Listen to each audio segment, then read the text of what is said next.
Un singe en hiver, Jean Gabin, Jean-Paul Belmondo, quelle affiche extraordinaire. Vous avez certainement vu ce film, bien évidemment, mais je voudrais vous en parler d'une manière un peu différente. J'ai retrouvé des documents vraiment intéressants.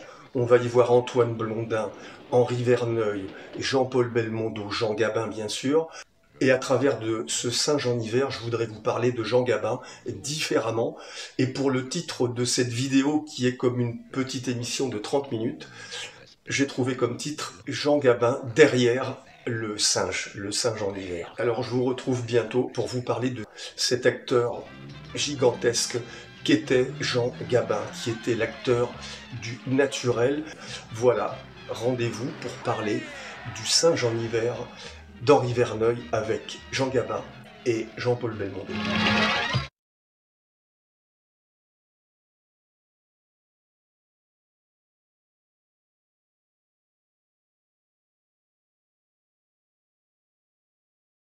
Toi, tu ferais bien de t'en tenir là avant que tes Espagnols t'en prennent. Monsieur Hainaut, si la connerie n'est pas remboursée par les assurances sociales, vous finirez sur la paille. Je vous irai tous les deux à coup de pompe dans le train. Oh.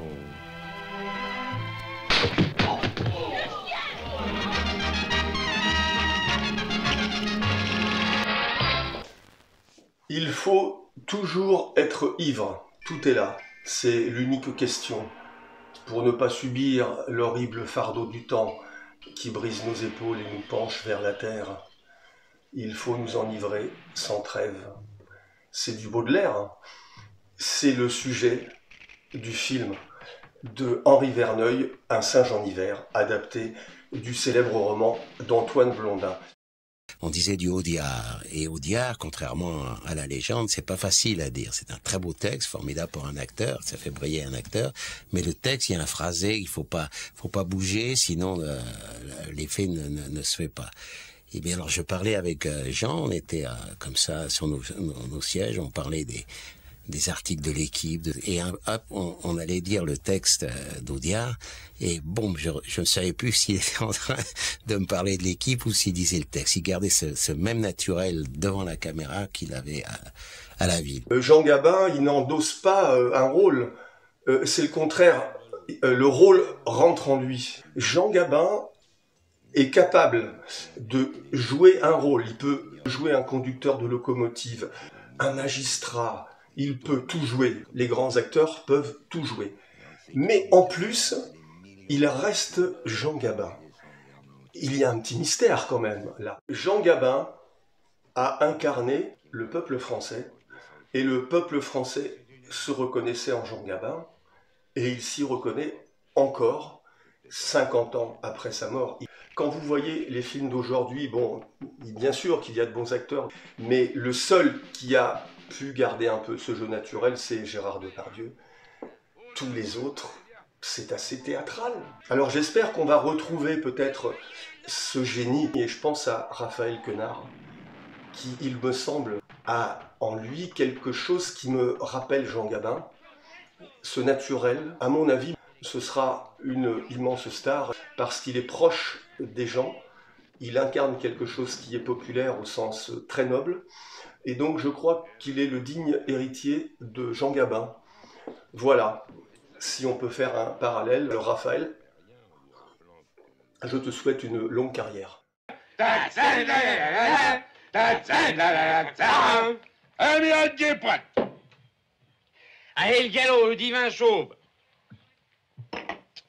La gloire des fusiliers marins d'Extrême-Orient. La Manolette, tu es à Linares par le taureau Islero. Et il y a un film que j'ai fait après la guerre, il n'y a pas longtemps d'ailleurs, je l'ai fait avec Verneuil, pour lequel j'ai un faible, c'est le singe en hiver. J'ai tourné avec Jean-Paul, avec Belmondo.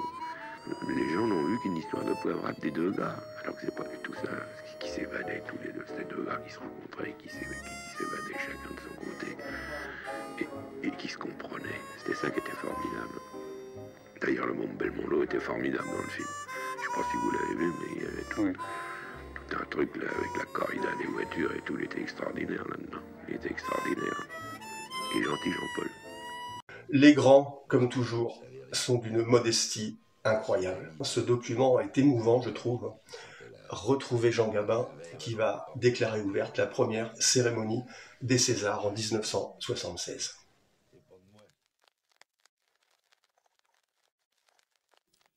Eh bien, vous savez, pour qu'une soirée soit exceptionnelle, il faut un président exceptionnel.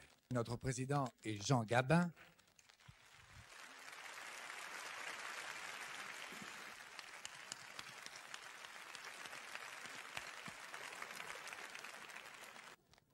Ce soir, pour la première année, on va remettre les récompenses du cinéma français, les Césars.